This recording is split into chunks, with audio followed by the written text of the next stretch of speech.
Tonight on Sunday Night Live, we're stepping out of the rush of every day to honor fallen Americans who paid the ultimate price for the country and the countrymen they love.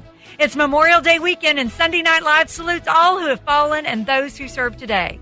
Join us with your calls and your tributes to the men and women who serve the red, white, and blue. Our guest this first hour is John J. Dwyer. He is an author, and also he's the general editor of the Oklahomans. His family has a long history of honoring the military as well. And let me just tell you the names of a couple of his books. One that's just coming out right now that you're going to want to know about, called MUSTANG, and it is coming out on May 23rd. It's a novel about World War II and aviators. And if you like that kind of thing, which I do, I love, I'm fascinated with anything out of World War II, then you will want to check that out.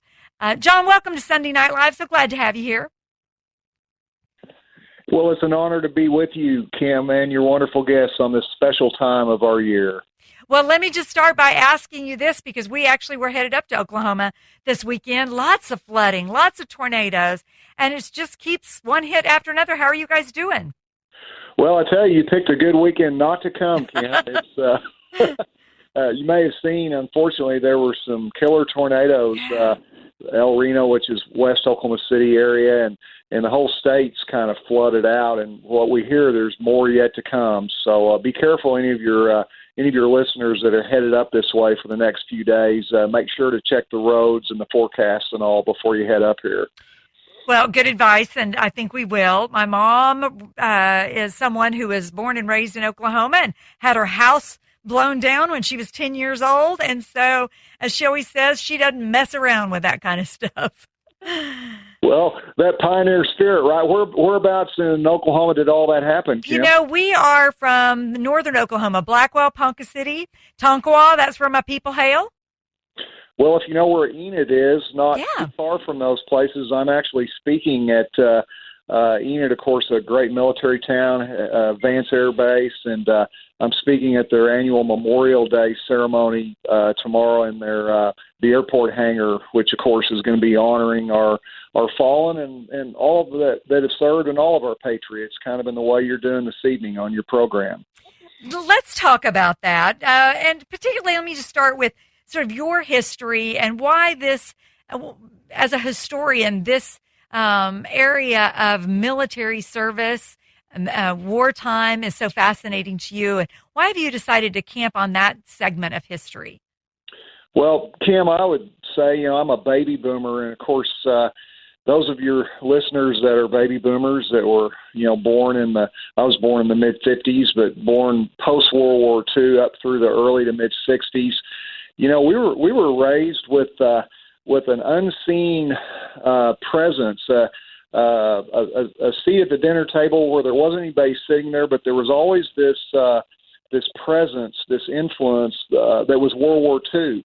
It was beyond our seeing. We weren't there when it happened, but it just was such a profound influence and impact on the people of this country that went through that for so long that, as a baby boomer, you grow up and you just kind of inhale the awesomeness of World War II, awesome in good ways and in bad ways. And so I think also being raised in a home, Kim, where history was revered, we were taught about history, we were taught love of country, love of American heroes and patriots. I think really from probably all my life, I was kind of learning and getting trained in this. And then later in life, when I became a historian and then had the opportunity to become an author, it just was a matter of time, I think, until I turned my attention and really had the opportunity from a publisher and a literary agent to launch into an epic quest to tell best as I could the story of World War II and a bunch of American aviators, farm boys and small-town boys from places like Oklahoma and Texas, and what it was like for them in the cockpit, in the briefing room, coming and going in their loves and losses, to hopefully keep alive the not just remembrance, but the reality of that experience for those who come after that were not around and did not grow up in a time when World War II was that close to them. Yeah. Uh, One thing, my grandfather fought in the um, Pacific Theater in World War II. My dad's dad, and the interesting thing as we talked about this with my dad and his brother is that he didn't want to talk about his service.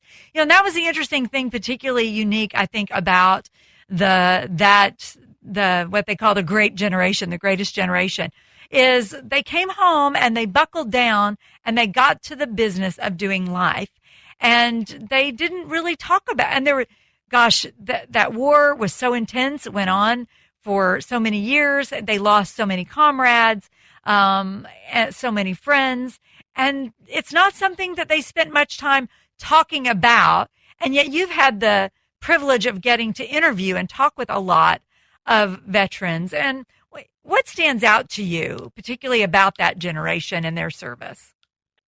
Well, I think what you hit on a moment ago, Kim, it was a different generation. It was a generation that, you mentioned World War II, how long it took. World War II was the greatest disaster, the greatest cataclysm in world history. 3% of the world population died in World War II.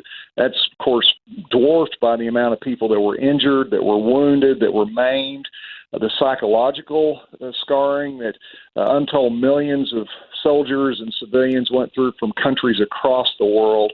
But I think, part of what MUSTANG, what I'm trying to accomplish in this World War II novel, is for people to see that World War II, while it was I think a grand crusade in many ways, it was a period, a season that our hearts are filled with pride as Americans for what our forefathers accomplished. And by the way, my father was over in the Pacific for 3 years. As an infantryman, he was a sergeant twice. He got busted back both times to private for fighting. But he seemed to be fighting both sides. But he went over there, Kim, with a head full of curly blonde hair.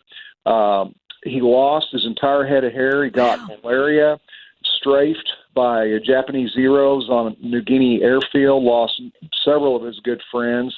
And he died at an early age, and the doctors, attributed at least a part of it to diseases and things that stem back to the war. And, my mother, during the years they were married, he would wake up, and maybe this kind of gets to the heart of what you're about tonight is, the cost that was paid, not just by those, Kim, that died, but he came back. But till the end of his life, periodically, our mother would report, and we didn't know because he died when I was 2 years old, and my brother was 6 weeks old, so we didn't get to know him. But she said he would have these nightmares that she would wake him up. He would be, shouting and moaning, and after a while, she figured out they were about the war, and she would ask, tell me about it, and he would always tell her, someday I'll tell you all about it, honey. I'll tell you all about it. And so of course, he never got that opportunity. Mm-hmm. And so I think that kind of gets to the heart of that generation. They shouldered the load that was thrust at them as young people. It was young people. He was probably 19 when he went over to the Pacific, college age. And they shouldered the load that was put on them. They did what they had to do.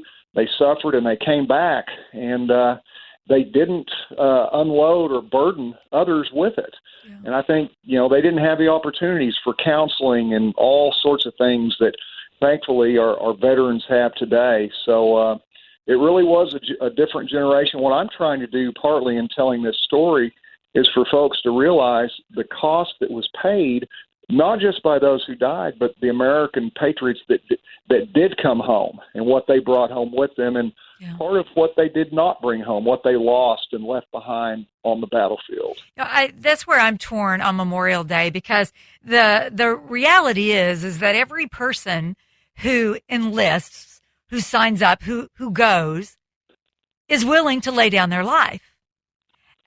Every one of them, some of them actually have those lives taken.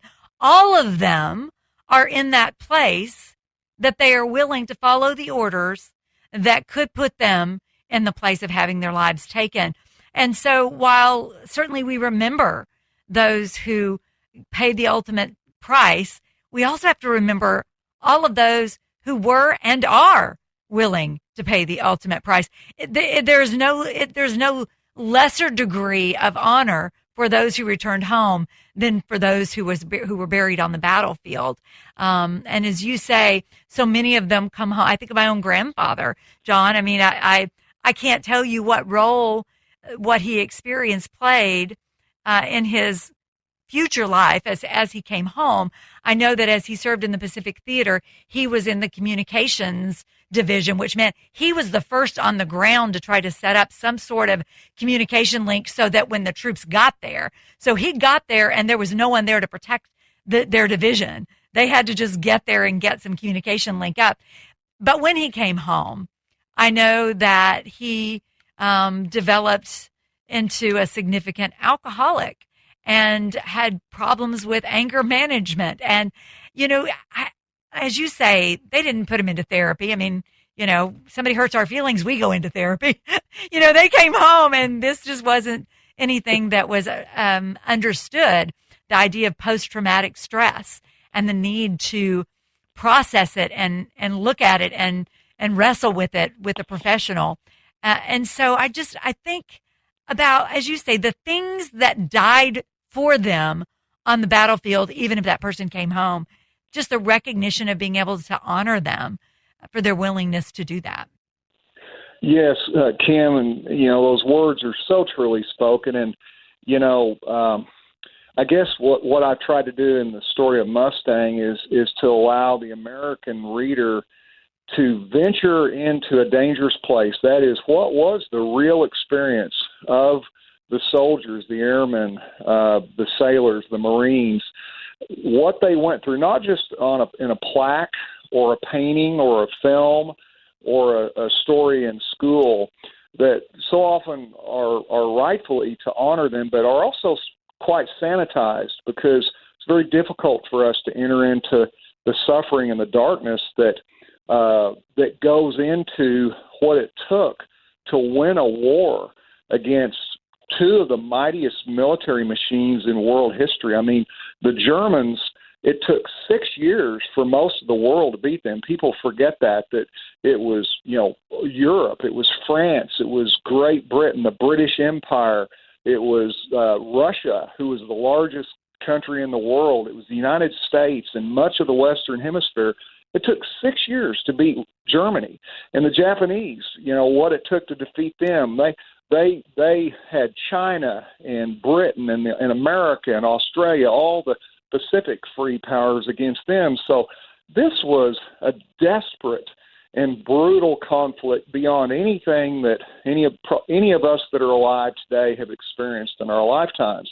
It was a terrible toll, not just nationally or corporately, but on the individual people that it took to beat some determined and very powerful foes that were about very evil and wicked things. Mm. So, that Mustang, I think some of the folks that have read some of my previous books may be surprised when they see where the book goes, because it's an all-American hero, and that's part of my message is I want us to see what happened to even the best of our boys, what the toll was taken on them, that it took to deliver the freedoms so that you said earlier we could have our barbecues and we could have our races and our games and our swimming parties and our children playing in safety and freedom today. Well, there were a lot of young men in that generation that gave up their futures that were just as wide and shining and promising for them. They gave them up for all of us whose names they never even knew. They didn't know our names. Mm-hmm. Now, how can we as Americans, I hope we will not forget that, and I hope that it will continue to be, and I don't know your opinion, Kim, but I think that really in recent years the attention has grown on some of these holidays. I think people have begun to realize that, wow, there was special heritage that we're in danger of losing, and so people tend to look back and try to find what was it that made us so special. And I think part of it was we had a country where young people were able to that they were willing to give up their futures for people that came after them that they did not know. Yeah. There was an element to selflessness that seems to be very diminished in our current culture. And things do ebb and flow, and I understand that. Comfort has a tendency to make us comfortable. And so we are comfortable because we are swallowed up in comfort and ease. And so it just is who we are.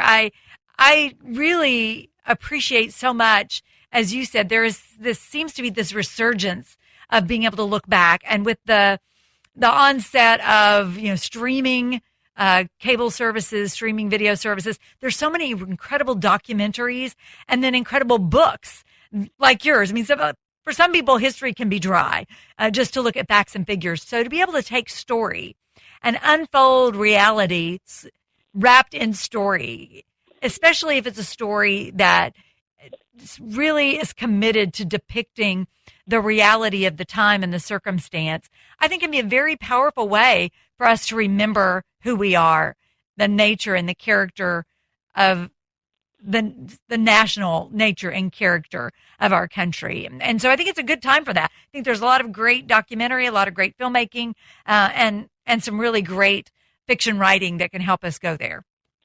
Yeah, and I noticed just today, Kim, I noticed that this may be my favorite film of all time. It's certainly, I think, the greatest film ever made on World War II, Saving Private Ryan, that there is apparently just an honorary national showing, several showings actually, on June 2nd and June 5th in theaters across the country. I know there are several theaters here in Oklahoma. I'm sure there's probably several in the Houston area. And that's a rough film, and obviously you don't want to take children that are too young to see that film. But I would encourage your listeners, if they have not seen Saving Private Ryan, I think the magnum opus of Steven Spielberg's career, and Tom Hanks and Matt Damon, these great actors, and John Williams' score. I have never seen a work of art that, to me, on any era of American history, brought home to me without overly dramatizing or without trying to exaggerate anything, but just showing through the eyes of the common American boy that went. In this case, we've got the 75th anniversary of D-Day coming up in a few days, and as you may know, in Saving Private Ryan, we land on Normandy Beach, Omaha Beach, with the American boys, and we see and. I just have to tell you, the first time I saw that film, I wept, and about half the theater was weeping because we didn't realize what they really had to pay for us to clear that beach and to get a foothold in Europe, to try to take back from the tyrants that entire continent that had been conquered. So I would encourage people, if they can, on June 2nd or 5th, there's probably theaters across Houston that are going to be showing Saving Private Ryan, and that's a great reminder. Yeah, it's interesting because I grew up watching the Hogan's Hero version of World War II. The humorous, lovable Nazi crowds, it gave sort of this very sanitized, safe version of World War II. And now we live in a time, too, where it just seems that public education is choosing to emphasize different aspects of our history, not so much the sacrifice of our history. And so while Saving Private Ryan, of course, is a fictional depiction, it is powerful. You've interviewed a lot of veterans. When you talk to them about, as you say, you believe this is just such a, what is their sense of how America is synthesizing the realities of war? Do you find that they're discouraged that we don't truly understand the realities of it, or do they think about it at all? When you talk to veterans and those who are serving, as you're researching and also you're teaching, we'll talk about that in a minute. What do you think they're feeling about that? Well, one thing that comes across to me, and of course, a lot of the veterans, I did interview a number of World War II veterans for Mustang. I interviewed Captain John Lucky Luckadoo, a longtime Dallas resident who commanded a B-17. In fact, he was a squadron commander in the Bloody Hundredth, one of the most famous air groups in American history. And they went on some of the most famous, or you might say infamous, raids into the heart of the Third Reich of Germany.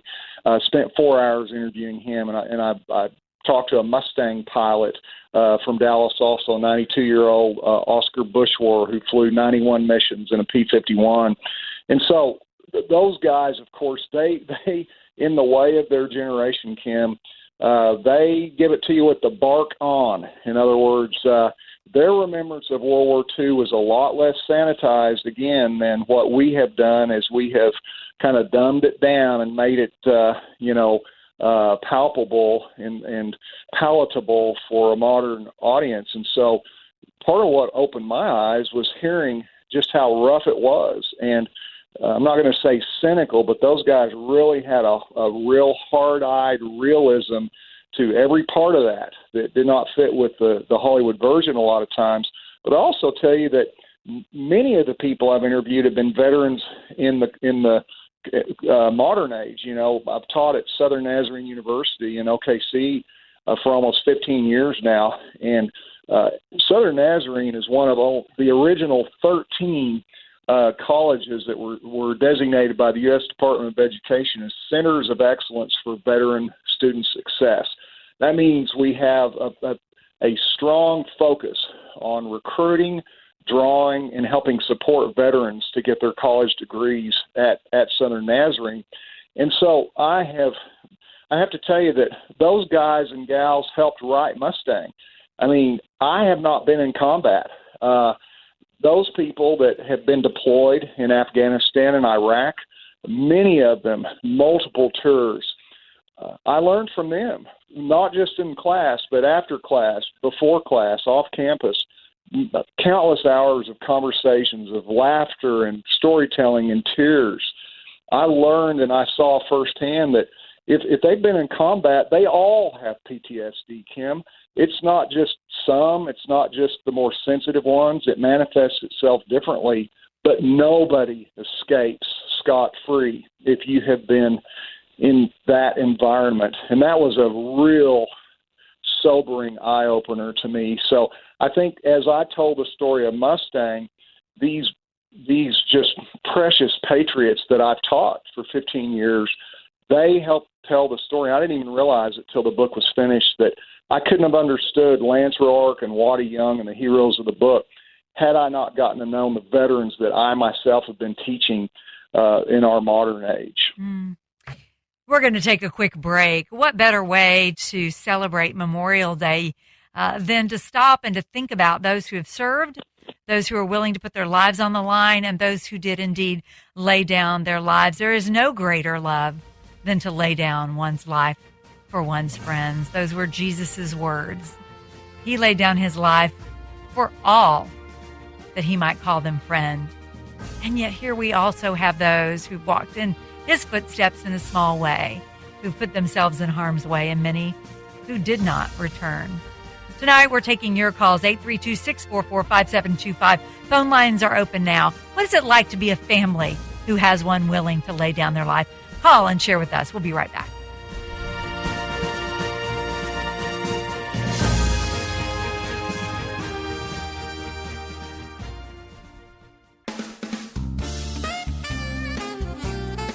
You've tuned in to Sunday Night Live, 2 hours of live and local interactive talk and features.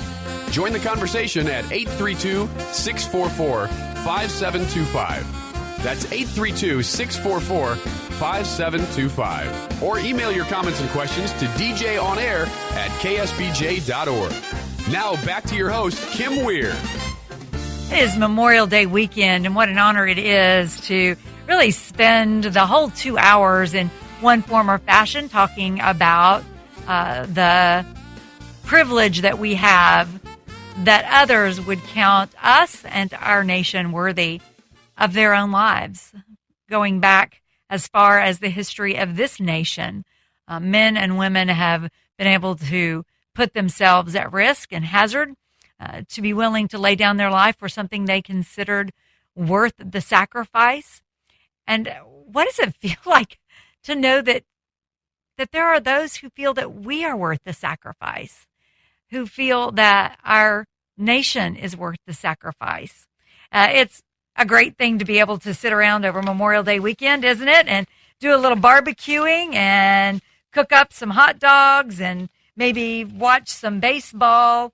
Those are fun things. And in a way, on Memorial Day, although I know there are those who would say, gosh, that really takes away from the day, it honors the fact that we are able to do those things because someone else has secured our freedom, has secured our Constitution, has secured the borders of this great nation. And so we are able to celebrate in peace and security and freedom in the homeland because of that. I never watched it, but I thought it was fascinating. I don't even know how long ago it was, maybe 5 years ago. I saw, was it Amazon Prime or Netflix? One of those had a series out. And the premise of the series was, what if we had lost World War II and Germany ruled over America? And that was the premise of the show, the plot. And I thought, well, that is fascinating. And it probably is okay for us to step back and ponder the what ifs, the things that God has spared us from at the hands and the lives of those who are willing to put themselves in harm's way, to be that iron wall for our country. And so, yes, I'm so glad we can celebrate, but I'm so thankful that we can also step back and do a little remembering and thinking and talking about, and maybe even learning for the first time. And we're doing that tonight with our guest, John Dwyer. He is a teacher. He's also an author and a historian. He's got a great number of books that really celebrate this idea of those who've laid down their lives for this great nation. His newest book just came out. It's called Mustang. It is a novel, and it is a great way to wrap your brain around the realities that were experienced by others, and in this particular instance, those of the greatest generation. John, thanks for being back with us. Well, it's just an honor to be with you on, especially this evening and this holiday that we're celebrating so much, Kim. Well, we're also inviting all of you guys to join us. We talked earlier, those who have laid down their lives, who've sacrificed their lives, they are among all of those who are willing to do so. How very heartbreaking it is that a single person must lose their life, and yet every person who puts on a uniform is willing to. And all of those are loved by somebody, sons and daughters, mothers and fathers. And we know that as they are willing to lay down their life, you lay down every day your life in loving them and worry and concern.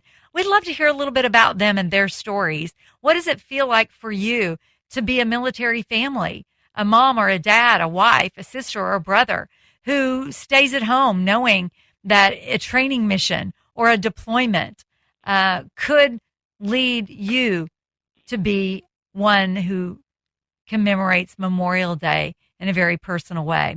832-644-5725. Phone lines are open now. We'd love to hear from you. What a great time for you just to give a tribute to the person that you love that's serving. 832-644-5725. We'd love to share that with you as well. John, as you think about this whole idea of remembering past generations and those who have laid down their lives, I think one of my concerns is the lack of emphasis on these instances in our national history that have come at so great a cost in our public education. That concerns me a little bit. Well, and it should, Kim. You were mentioning earlier about the concern that people have forgotten, and you asked me what the veterans that I've talked to, what their opinion, especially veterans of the earlier generations, their opinions and what they say about our country and where it's come. And I'll tell you that one great concern I've heard from veterans of yesteryear as well as modern times is they greatly fear that this is a country that not only does not know from where it came, the cost in many ways, not just in fighting wars, but in surviving as pioneers, in coming across wilderness lands, and all the things it took to build America. They're very greatly concerned that as people come up, especially coming from so many different places now, they look at America not as as President Kennedy said, ask not what your country can do for you, but ask what you can do for your country. And of course, John F. Kennedy was a warrior in World War II. I mean, he nearly got killed, rescued numerous of his crew members when the patrol boat he was captaining was cut in half in combat by a Japanese destroyer in the middle of the night. And he had that famous saying, ask not what your country can do for you, but what you can do for your country. And I think the veterans that I talk to, they have a concern that people think that America's just supposed to be on call for them at all times to provide them whatever they want, as opposed to what I think in past generations when people came to this country, their idea was, how can I contribute to this country? In one of the famous lines of Saving Private Ryan, the movie I mentioned a few minutes ago, having a sense of wanting to earn the right even to be here and to prove your worth. And so I think the veterans, a lot of them just are bewildered that they don't really feel like a lot of people, a lot of young people realize that this is not a country club that your parents just give you a lifetime membership to and you don't have to do anything, but it's something where you need to be willing to pay your freight and pay forward what has been delivered to you by a lot of other people, like I said earlier, that didn't even know your name. Yeah.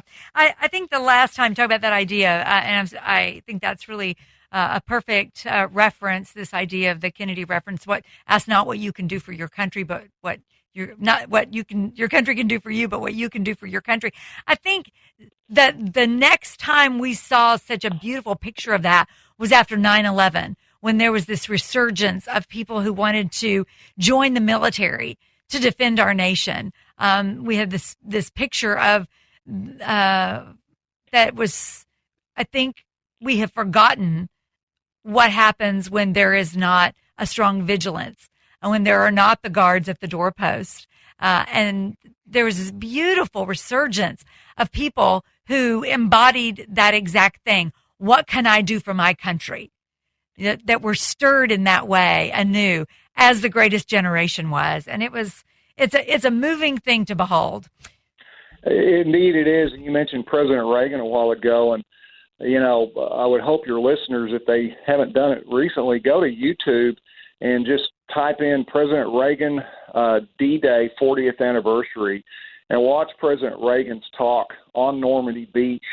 And President Reagan was a man, he was a World War II veteran. He was a man that was man enough to get choked up and shed some tears and not look bad doing it. And that's the most choked up I ever saw Ronald Reagan in his entire glorious career, was when he remembered what the boys that were his peers, his contemporaries, some of whom he probably knew personally, when he described what it took for those Rangers to scale the heights of Pointe du Hoc in the face of German fire, Panzer Division, the elite Germans firing, shooting right down in their faces. And they did not stop. Our boys did not quit. They kept going. No matter how many it took to die, they kept going to accomplish their mission, to take those cliffs so that we could get a foothold on that beach and begin to move forward and liberate Europe. Mm. So I would just encourage, as another great American president, Ronald Reagan, go back and see his vision and his remembrance of what happened, because we've got the 75th anniversary of D-Day coming up in just a few days. Yeah, we've got some great clips coming a little bit later as well, some very moving things for you guys in the next hour. So please stay with us, because so many ways to pay homage to those who've laid down, and sometimes the words are better spoken from someone else. So we'll do that. Let's go to phone lines, 832-644-5725. On this Memorial Day, we acknowledge and recognize that every person who wears the uniform has declared in putting on that uniform, I am willing to lay down my life for my friends. We hope they don't have to, but in their willingness to do so, they deserve honor. We'd love to hear about what it's like for you to be part of a military family. We know you also make the sacrifices, or simply just to call in and honor and give tribute to someone you know and love that is serving today. We'd love to honor them for their service. Let's start with a conversation with Shane. Hey, Shane, welcome to Sunday Night Live. Hello. You're on. Tell me what you got on your mind. Just driving through Houston and having a good time. Well, tell me what you're thinking on this Memorial Day. Who did you want to talk about? Well, last year I lost two of the people I served with, and it's tough. Shane, tell me what military you're in. I was in the submarine service. There is probably a kind of kinship that most of us will never understand, a brotherhood that you experience. Well, Can you tell us a little bit about absolutely. that? Yeah. In fact, it's helped me out a lot of times. A lot of the people that have helped me in my life have been submarine brothers, and we really stick out for each other. Why is that bond so strong, Shane? Well, you don't really realize it until you get out that you're going to miss it. You're going to miss those people, and you spend the whole rest of your life trying to get back into it, trying to get back with these people. Yeah. And they scatter bad. I'm sorry for the loss of your friends. And I just had you served with them a long time? Well, it was only 5 years. That's a long time. I would imagine 1 year in military service is like 10 years in civilian. The life that you live, the experiences that you have, I'm sure are intense. Well, you come home and you go back to church and everybody's older and they all forgot you, and it's crazy. Let me just say to you on this day, Shane, while I know that there are so many things that you lay down that we can't even begin to count the cost, and there's one that you just mentioned. You step out of life and life keeps going on. And that's a sacrifice. That's a price you pay, because the lives of all those people you care about go on with their daily routines. But I just want you to know on today especially, we're thankful for you, Shane. The costs that you paid, the losses that you've endured, the struggles that you will continue to have, because you counted the rest of us worthy of laying down your life for those years. And I thank you. And I know that all of those listening, thank you. And we honor you today, and also the lives of those of your friends that you lost. Well, they didn't need to die. There's a cure, and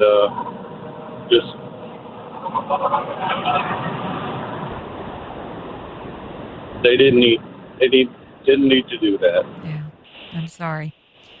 So sorry. Hey, Shane, this is John. I'd like to ask you, I'm sure a lot of the listeners are wondering, what can we do? You know, you said you came back and you get back to church and all, and people forget and they don't know what you've been through. What can we as non-veterans do for the young people that come back that have been in these difficult situations like you guys were in? Coach us up a little on how we can be supportive and how we can help you have a good, prosperous life here in America once you're back home. Well, one of the things that really bothers me is that every day, 22 veterans commit suicide. Every single day. and that's just terrible. As Christians, we ought to be doing something better. I live in Houston, and when I drive into town, I just feel the hate and the greed, and it just, this is a wonderful country. It's a wonderful country to live in.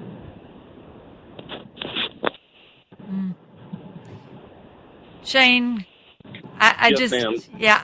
I just like to take a moment and just pray for you and the circumstance that you're in. May I do that? Sure thing. Thank you. Father, we're so grateful for the person that you've created Shane to be, that you have knit into him the kind of resolve and character and love that would allow him to sacrifice so much for others. And Father, even given the opportunity, his focus is on others right now and his band of brothers who continue to suffer, and many who are surrendering their lives because of the pain of coming home and what they've carried. Father, we pray for Shane and the burden that he has for them. Father, we pray that you would allow that burden to find some feet, that you might be able to use Shane and his voice in a powerful way for his brothers who feel voiceless. We pray that you would meet the losses in Shane's life with your abundance, Father, that you would press down, overflow the things that he needs in order to accomplish the purposes that you still have in his life, God, far beyond even anything he could ask or imagine. Father, we pray that you would fill his life with purpose, that he might still be able to daily lay himself down for your kingdom, a far greater kingdom than these United States. Father, would you bless him and care for him and comfort him and guide him as he moves forward. In Jesus' name, amen. Shane, thank you for calling in. Thank you for sharing some of your story. Thank you for your service and for your love for your brothers. It's all right, then. Thank you. John, when you hear that, you've talked to so many veterans, so many that came back and that are still working to put pieces together, whether it's from the Vietnam War, the Korean War, or those who've recently been deployed. How does Shane's experience align with some of those you've talked to?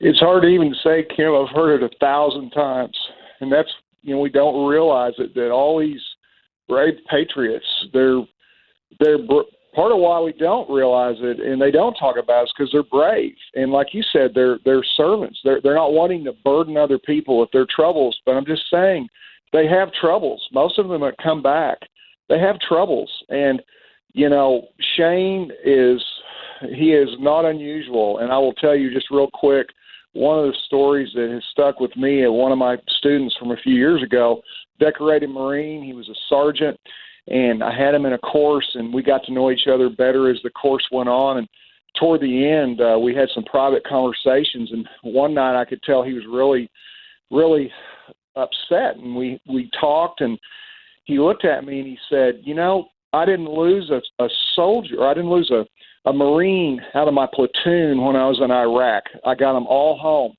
And he had nearly been killed himself 2 or 3 times. We got everybody home. But he said, last night I got a call from the wife of one of my guys, and he had finished wrapping the Christmas presents for the family, 3 young children, hollered from the other room, said, honey, is that all the presents? And she said, yes. He goes, okay. Went into a spare bedroom and killed himself. And he said, that's the 4th guy out of my platoon that I've lost since we got home. So if there's anything that I've said tonight that I would pray would resonate with your listeners, it's think who you know in your life that's a veteran, especially a veteran that's been deployed.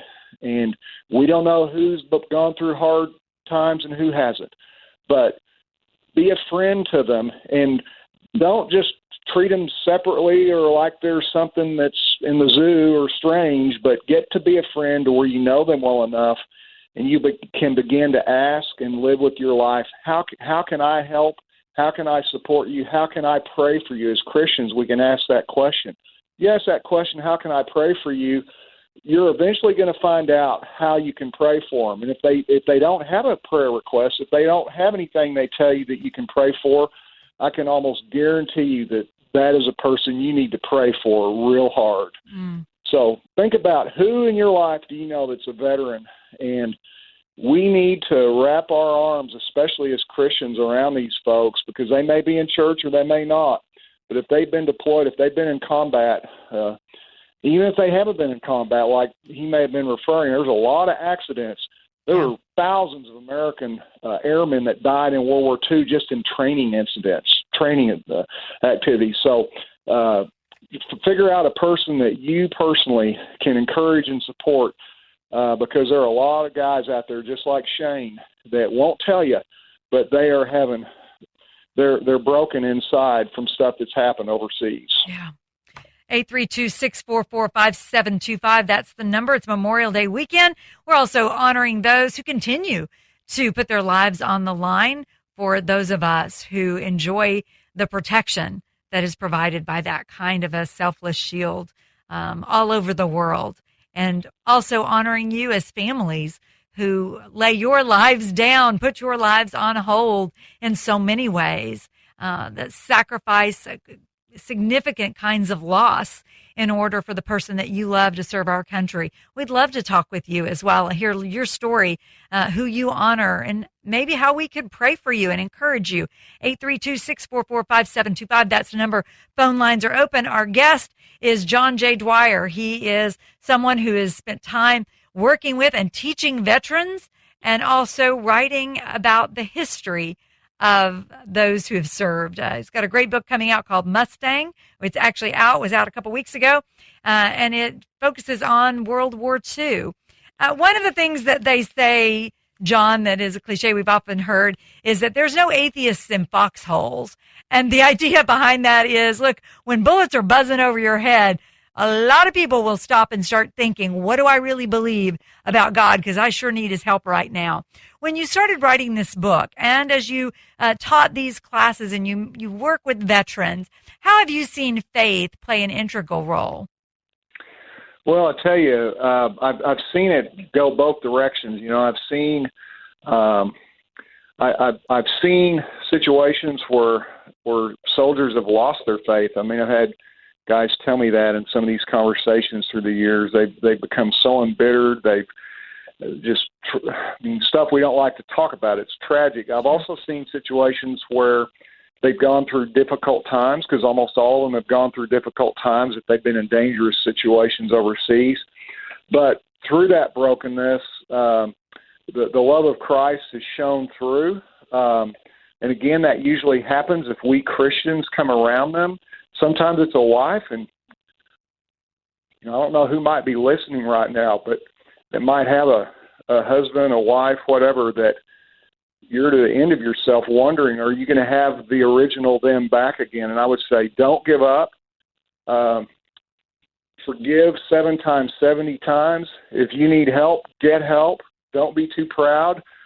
Get help, okay? Because I had some situations. I had one guy that was a veteran, and he had actually told his wife to take the children and leave because he was afraid what he was going to do to them himself. Well, through a period of time, he was able to get over, a drinking problem and some other things, and now he's a deacon in his church, and he's leading his family. He's helping lead his church, but he could not have done it alone. He needed the body of Christ to come around him. So I don't know if that answers your question. But again, I think the body of Christ, we need to be in action and realize that just because these are good-looking, strong people that we admire, we don't know what's going on inside. And as you've said a couple of times, we don't know what's going on inside of the spouse or the child.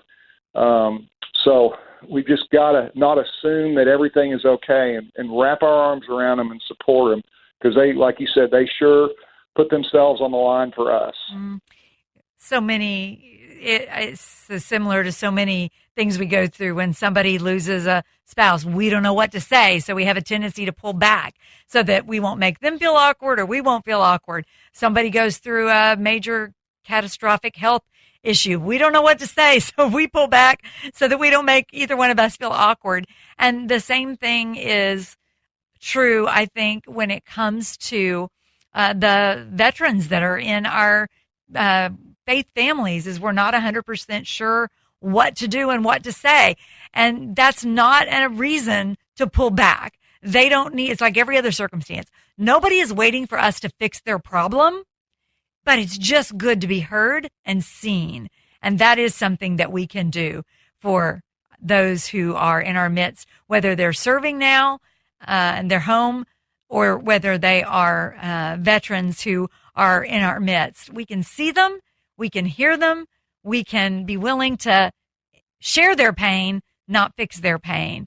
So I appreciate your admonition to just be there, to see them, to recognize them. Let's take one more call before we close out our time here. 832-644-5725. That is the number.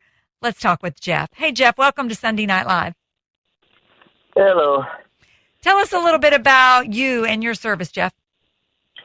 Well, mine's a little bit more convoluted. I went into the Air Force directly out of high school. And this was back about 30 years ago. As a matter of fact, in a few months, like in August, it will be my 30 years that I've been in. And wow. Or when I came out, actually. Okay. I have a kind of an odd question here. Like I said, I went in as a veteran. I'm sort of a veteran here. I went in.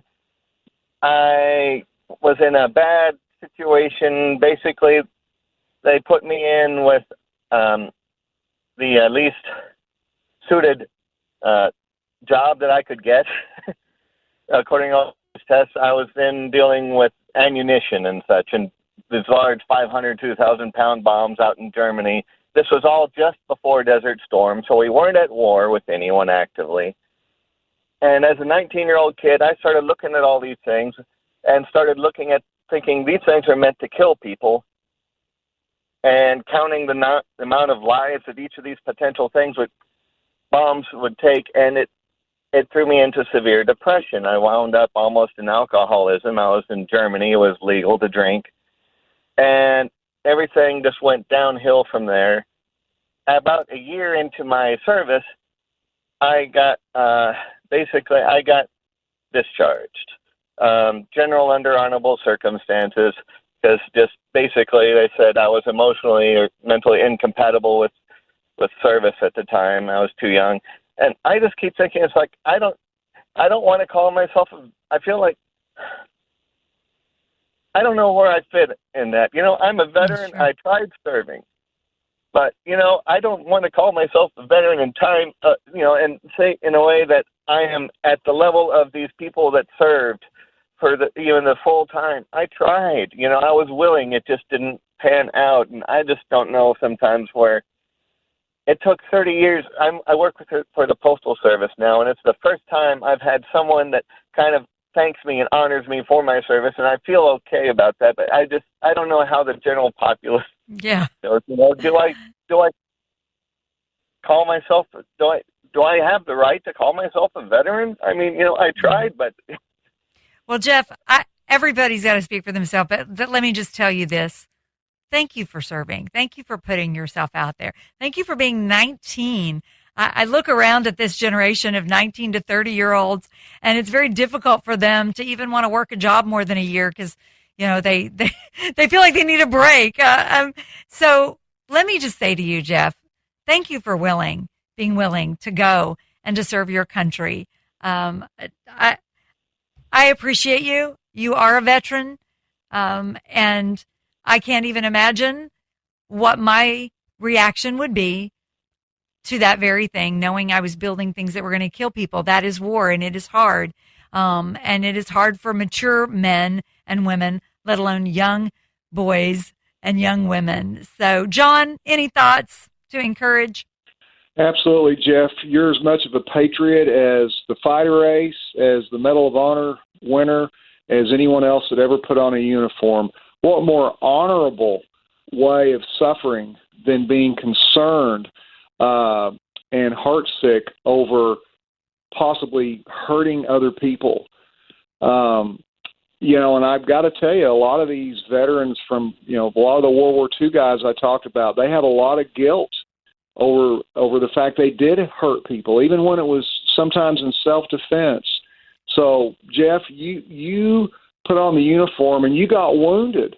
You got wounded in your way, but veterans get wounded in 1,000 different ways.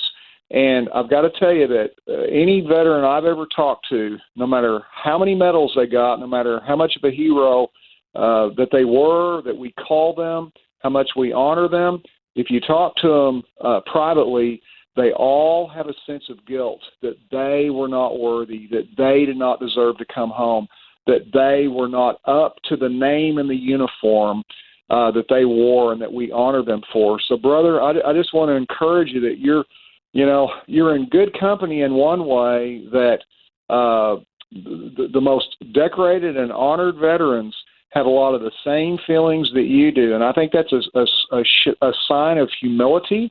I think that's a good character quality of yours. But I just want to encourage you, and I'm sure there's probably a lot of people that are listening right now that would say the same thing. You've got nothing to be ashamed about. You did what you could for this country. And in your own way, you got hurt, you got wounded, you got scarred. And nobody knows, none of us know how long we can last or what our breaking point is when we are in a situation of danger and emotional damage. Thank you, Jeff, for your service, for sharing so transparently your story and your struggle. But today, we're saluting you as well. Thanks so much for calling in and sharing. Wow. This has just been, I hope, it's been an encouragement to me, been a challenge to me to remember that it's sometimes not enough just to remember, John, but that to go that extra mile, to reach out, to make that contact, to build that fellowship with my brothers and sisters who have put themselves on the line through their service. I appreciate the challenge. I want to encourage you guys, look, know your history. Know what's going on in the lives and the stories of those who have set their whole being at protecting us, whether it is a lifelong service, whether it was a short-term service, as we've heard from a couple of those who've called in tonight to tell us, some of the cost of that. Part of the way you can do that is just by hearing stories and learning about service. You can do that with John's book, Mustang, that's out. I hope that you'll check him out. You can actually find him at johnjdwyer.com. You can find out about his books, his other books as well, Mustang and Shortgrass, the Oklahomans, and get to know him a little bit. I hope you'll do that. John, thanks so much for being with us and just sharing your insights and talking through it with us on Memorial Day.